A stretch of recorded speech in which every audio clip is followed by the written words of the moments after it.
rekam di sini. Jadi, Assalamualaikum warahmatullahi wabarakatuh.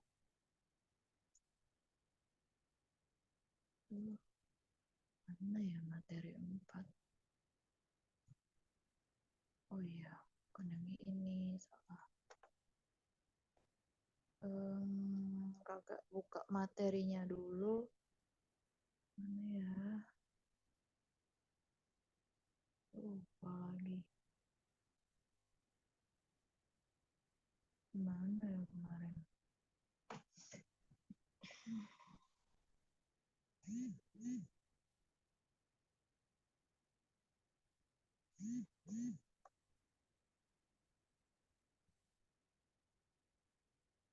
Kemana?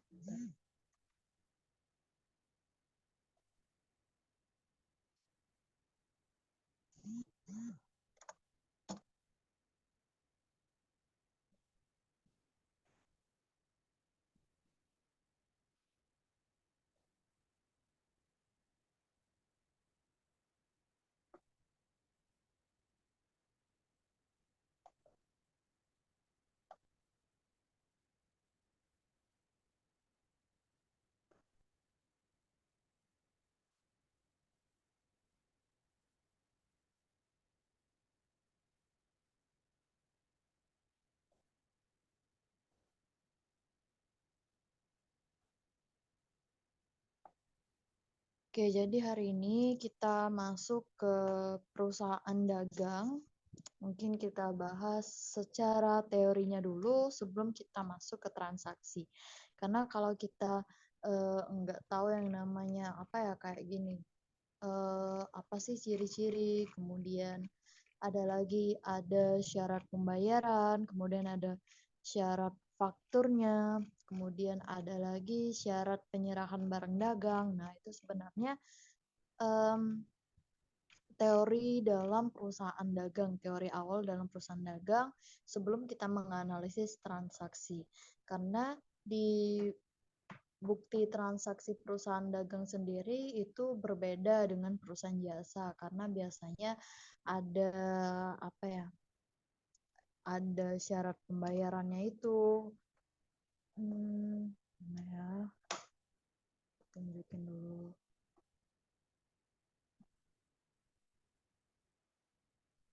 Nah, mana ya? Tadi ada faktur.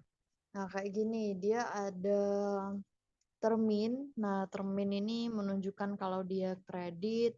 Kemudian kalau dia apa sih arti FOB shipping point. Nah, ini biasanya di perusahaan dagang, manufaktur itu berlaku.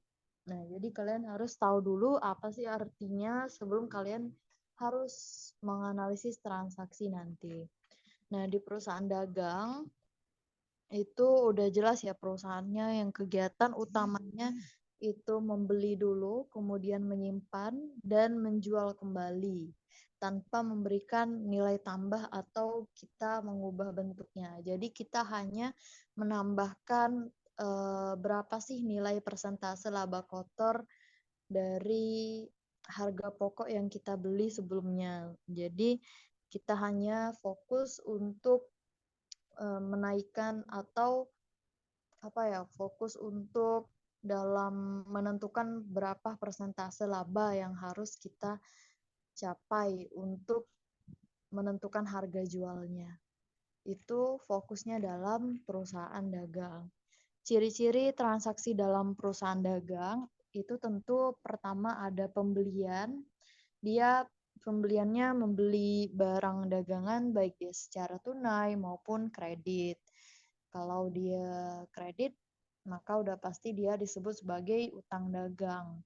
Karena di sini masuk ke perusahaan dagang, kita nanti nulis utang dagang, kemudian nulis eh, pendapatannya itu berbeda. Biasanya kan kalau di perusahaan jasa itu kita nulis utangnya utang usaha, tapi kalau perusahaan dagang kita nulis akunnya itu sebagai utang dagang.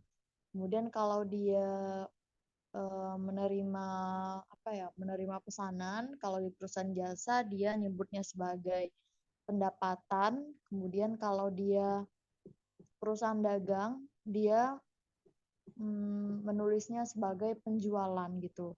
Bedanya gitu. Jadi nanti pada saat kalian udah masuk ke perusahaan dagang, jangan lagi nulis pendapatan gitu, tapi nulisnya sebagai penjualan karena berbeda perusahaan jasa dan dagang. Gitu. Kalau walaupun artinya sama, tapi penulisannya itu berbeda. Menunjukkan perbedaan antara jasa dan dagang. Nah, kemudian kalau udah ada pembelian, dia juga ada yang namanya retur dan pengurangan harga. Misal kita membeli barang, kemudian barang itu rusak atau enggak sesuai, itu udah pasti kita harus meretur. Nah, biasanya ada mungkin kalau enggak bisa diretur, biasanya perusahaan yang tempat kita beli itu cuman melakukan pengurangan harga terhadap barang yang kita beli itu gitu. Kalau nggak bisa nih diretur, ngurangin harga aja ya gitu biasanya. Kalau kita udah beli banyak misal, tapi kalau kita beli sedikit mungkin dibalikin aja bisa gitu. Khusus perusahaan. Kemudian ada lagi potongan pembelian atau diskon. Ini potongan pembelian sebenarnya bisa kita catat, bisa juga enggak dicatat. Tergantung perusahaannya juga. Biasanya potongan pembelian ini berlaku untuk kalau dia membeli secara kredit. Nah, misal kalau dibayar dalam jangka waktu 10 hari mendapatkan potongan 2%. Nah, itu yang dimaksud dengan potongan pembelian. Kemudian ada lagi beban angkut pembelian. Ini yang biaya angkut yang ditanggung oleh pembeli. Kemudian ada lagi penjualan. Kalau ada pembelian pasti ada penjualan. Kalau di perusahaan dagang. Penjualan juga dia ada kredit maupun tunai. Dia disebut sebagai, kalau dia kredit disebut sebagai piutang dagang. Kalau perusahaan jasa kan piutang usaha gitu. Nulisnya juga beda. Kalau retur penjualan dan pengurangan harga sama kayak pembelian tadi, kalau ada orang yang beli sama kita, artinya itu kan ngejual. Terus dia mau balikin barang karena barangnya nggak sesuai atau ada yang rusak, itu kita sebut sebagai retur. Atau kalau nggak bisa diretur, mungkin dikasih pengurangan harga saja. Nanti bukti transaksinya, ingat transaksi dalam retur itu retur penjualan itu disebut dengan nota kredit. Kalau dia retur pembelian disebut sebagai nota debit. Nah, transaksi nota debit sama kredit ini juga bisa berlaku untuk perusahaan jasa. Kemudian ada lagi yang namanya potongan penjualan. Ini potongan penjualan kayak diskon lah ya, diskon penjualan. Itu sebenarnya dicatat juga di dalam jurnal nanti. Kemudian ada beban angkut penjualan, juga kayak gitu. Ada lagi persediaan barang dagangan, dia udah pastilah ya kalau perusahaan dagang pasti ada persediaan barang dagang yang ada di dalam gudang kita itu, gudang perusahaan itu disebut sebagai persediaan barang dagang yang disimpan untuk dijual kembali. Kita nyatetnya di akun persediaan barang dagang. Kemudian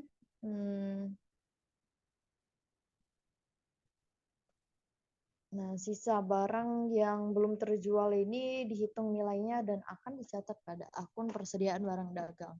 Kalau udah dicatat berarti dia posisinya di kredit karena dia termasuk akun aset. Ingat ya, kalau persediaan barang dagang itu termasuk akun aset di bagian aset lancar dan posisinya itu di bawah piutang. Jadi ada kas piutang dagang, kemudian ada persediaan barang dagang kalau di perusahaan dagang kayak gitu.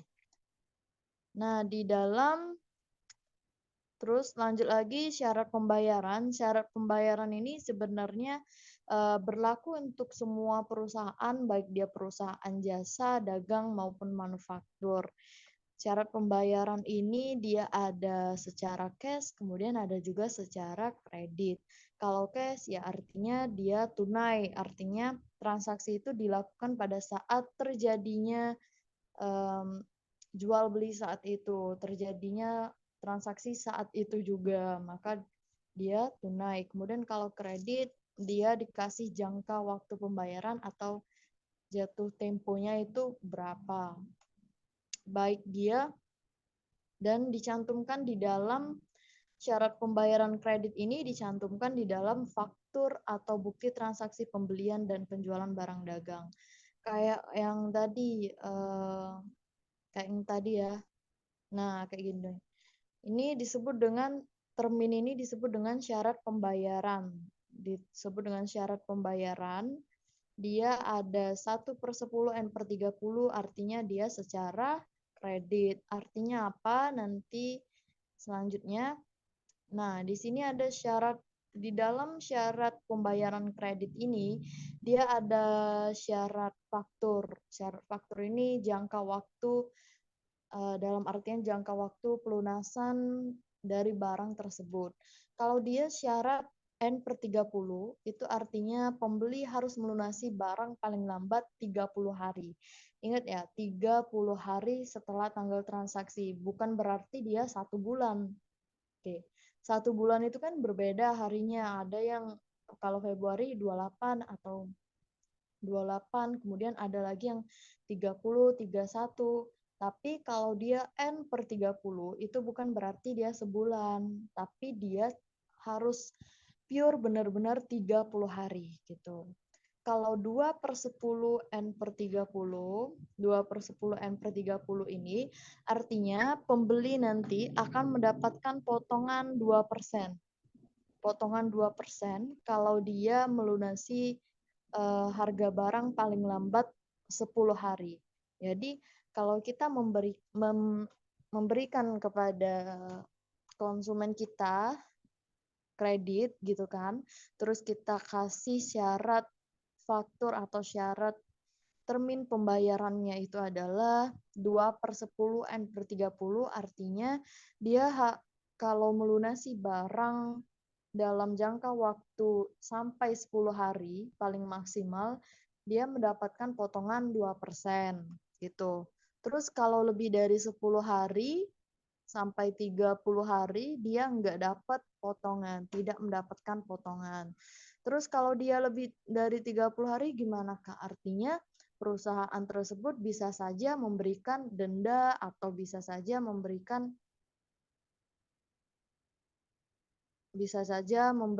apa ya, eee, intinya apa ya, dia udah dinyatakan udah telat gitu. Tapi kalau dia masih dalam jangka waktu gini, dia nggak bisa dinyatakan kalau dia telat, gitu. Ini ada pertanyaan apa ini? Kak, maaf kan ada bulan yang harinya tuh cuma 29, ada yang 31, itu pelunasannya 29 atau tetap 30. Jadi tergantung perusahaannya juga gitu ya. Sebenarnya syarat-syarat faktur ini dia tergantung dengan manajer utang atau piutangnya yang memberikan berapa sih persentase diskon, kemudian berapa sih maksimal hari yang harus dilunasi. Itu kan karena dalam syarat pembayaran itu juga berpengaruh dalam utang dan piutang dan berpengaruh juga terhadap labanya perusahaan. Kalau nggak dibayar artinya kan perusahaan mengalami kerugian gitu.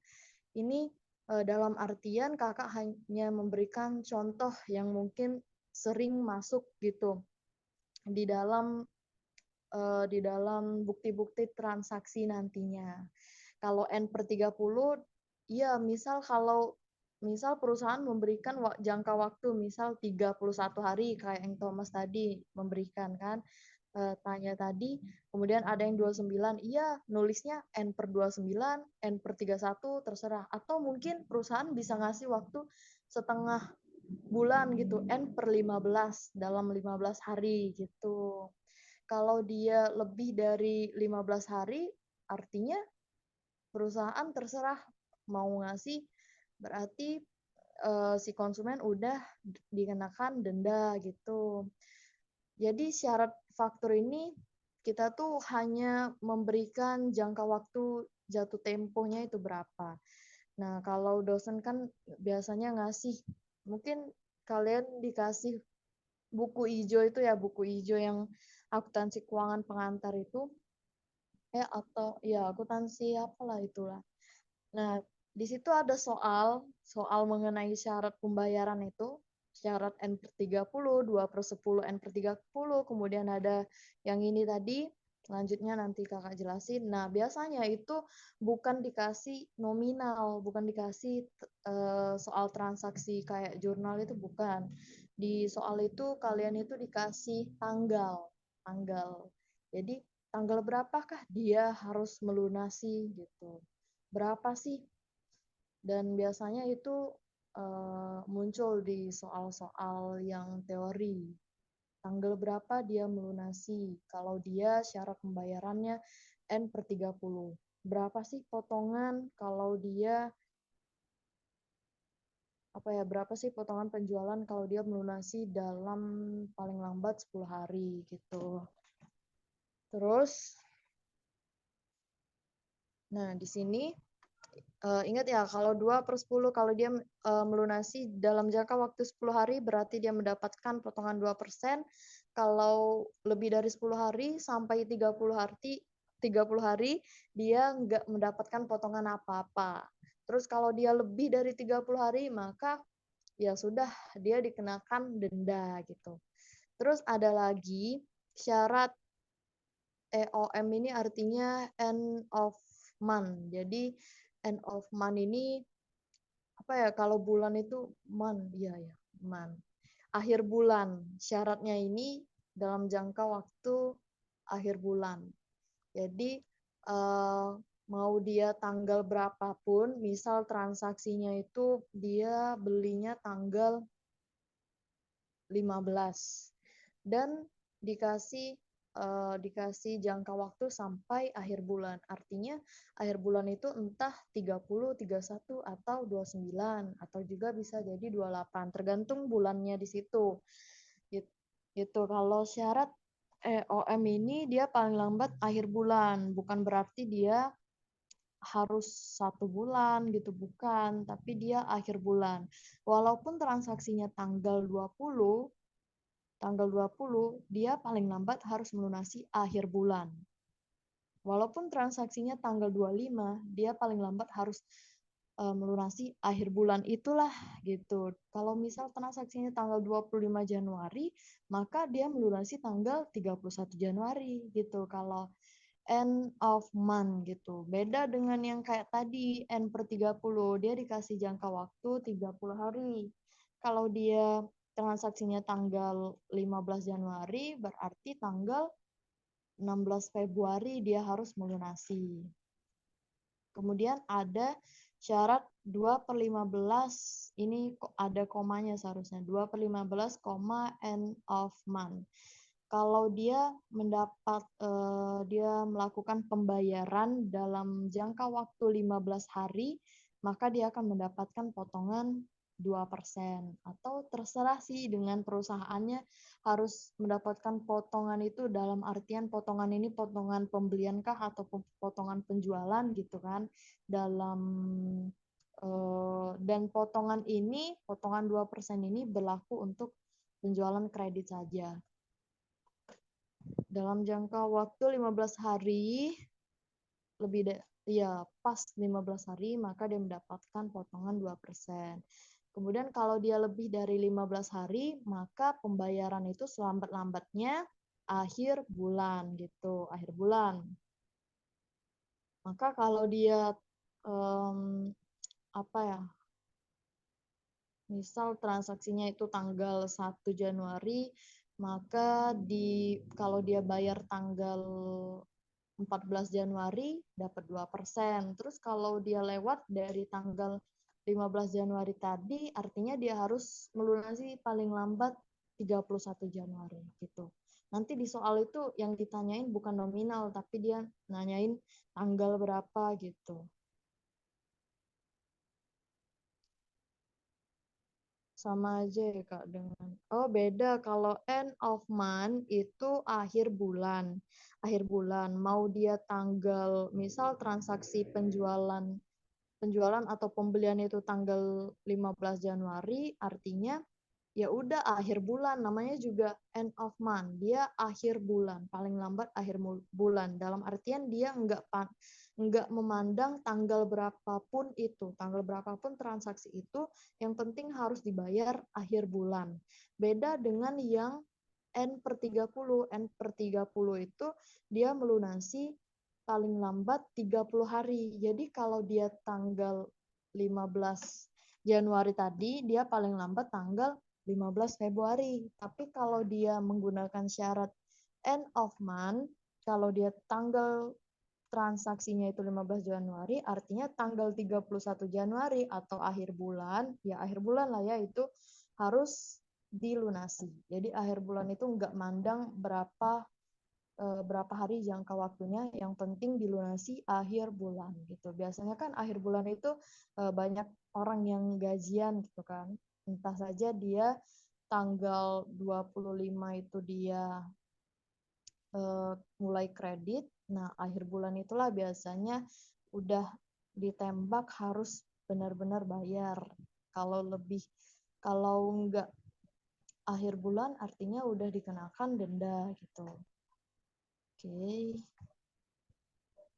Itu baru dasarnya aja sih, dasar dalam perusahaan dagang. Nah, kayak ini tadi kan, dia ada 1/10 N/30. Artinya kalau dia dalam jangka waktu 10 hari dapat potongan 1%. Lebih dari 10 hari nggak kena potongan. Jadi kita menentukan persentase ini tergantung dengan perusahaannya. Manajer piutangnya mau ngasih berapa sih persentasenya gitu. Karena itu tergantung perusahaan, dia berpengaruh labanya seberapa besar terhadap piutang. Terus ada lagi syarat penyerahan barang dagang. Jadi penyerahan barang dagang, dia ada FOB destination point atau bisa kita sebut sebagai FOB tujuan. Ada lagi bisa kita sebut kepanjangan FOB ini free on board destination point. Ini kayak apa ya, syarat untuk biaya perjalanan lah, biaya kiriman. Kalau FOB destination point atau FOB tujuan, ini hak kepemilikan barang dagang itu masih di tangan penjual sampai barang itu ke tangan pembeli. Misal kalian itu beli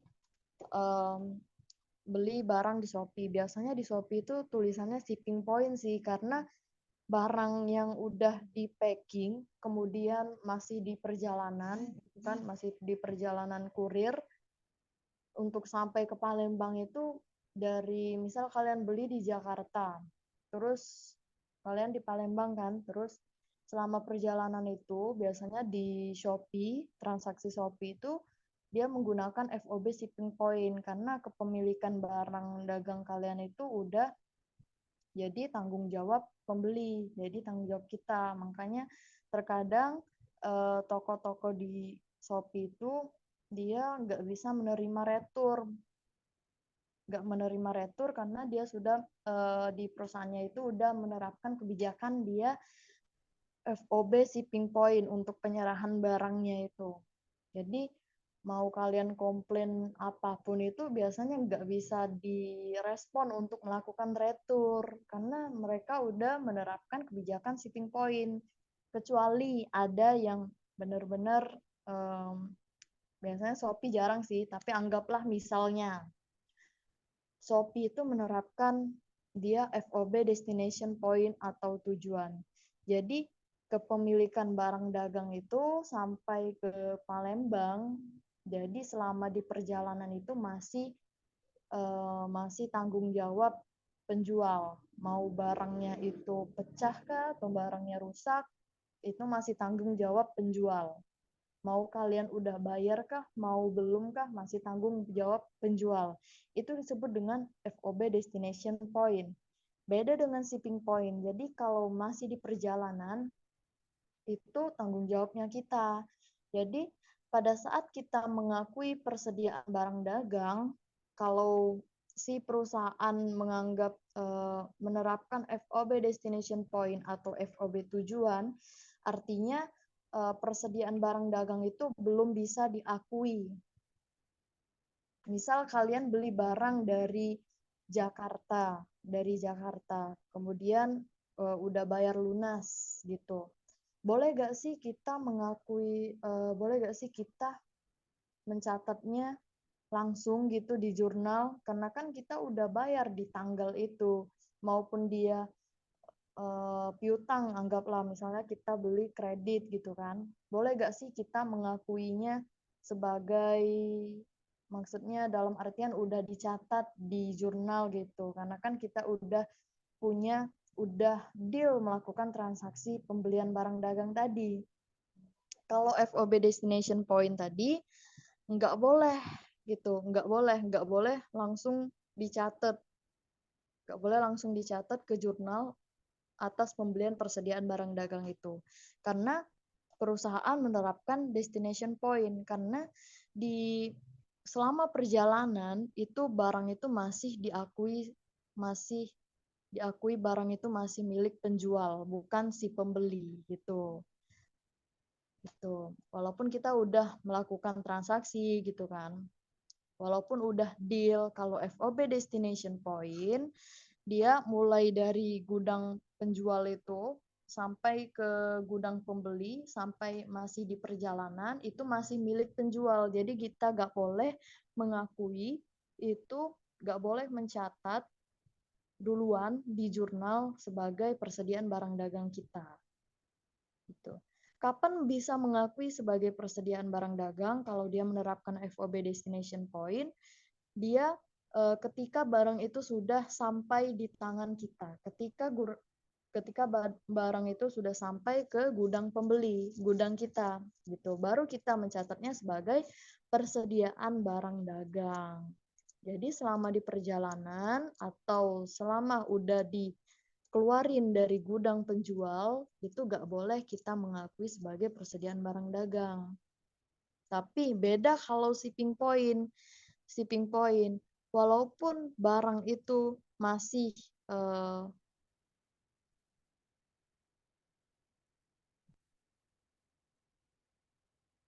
oh iya, kakak belum ini apa namanya, belum memperpanjang pembayaran Zoom premiumnya. Bentar lagi habis waktunya. Oke, 9 menit lagi. Wait, tunggu ya. Jadi kalau FOB shipping point ini atau titik pengiriman, itu kita boleh mengakui selama perjalanan itu, mengakui sebagai persediaan barang kita. Boleh mencatat sebagai persediaan barang dagang kita di jurnal.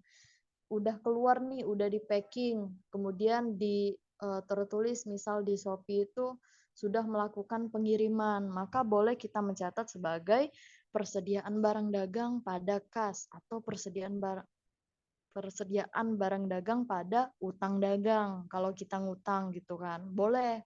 Kalau perusahaan menerapkan shipping point atau titik pengiriman, itu bedanya. Kalau destination point itu tanggung jawab penjual barangnya, kemudian kalau shipping point itu tanggung jawab kita sebagai pembeli. Itu membedakan untuk destination point dan shipping point. Ini ada soalnya di apa ya, di buku hijau yang kalian pernah tunjukin itu ada mengenai FOB tujuan dan titik pengiriman. Dia kalau kalian udah tahu mengenai FOB tujuan sama FOB titik pengiriman ini, untuk jurnal persediaan barang dagangnya itu juga berbeda. Jadi tergantung dengan soalnya nanti. Kalau udah paham, pasti udah bisa nanti ngerjain untuk jurnal perusahaan dagang. Kemudian ada lagi, waktunya, bentar lagi lah. Kemudian ada lagi syarat penyerahan barang dagang untuk chief dan civic. Ini biasanya kita gunakan waktu kita melakukan penjualan impor atau pembelian secara impor atau ekspor lah ya.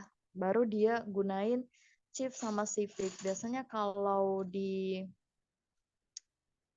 soal-soal itu hanya muncul FOB tujuan dan FOB titik pengiriman. Ini biasanya kita gunakan saat kita udah belajar masuk ke impor sama ekspor. Nah, untuk chief sama civic ini kepanjangannya dari cost, insurance, and freight. Cost ini adalah harga barangnya itu berapa, insurance ini adalah biaya asuransi, kemudian freight ini adalah biaya pengiriman. Makanya dia ada asuransi karena kalau di luar negara itu kan biasanya harus lebih aman untuk barang yang udah dikirim atau barang yang kita pesan. Kemudian ada lagi civic. Ini cukup tahu aja ya untuk chief sama civic ini. Biasanya nanti kalian hanya belajar untuk FOB tujuan sama titik pengiriman. Kalau civic ini cost, insurance, and freight inclusive commission. Pihak penjual menanggung biaya pengiriman barang, premi asuransi, serta tanggungan biaya komisi atas barang tersebut. Nah, chief sama civic ini ditanggung oleh penjual. Dia gak ada yang namanya ditanggung oleh pembeli. Jadi makanya biasanya harga barang yang kalau kita beli di luar secara impor, nah itu biasanya lebih mahal karena seluruh asuransi sama biaya pengiriman itu digabung dengan biaya.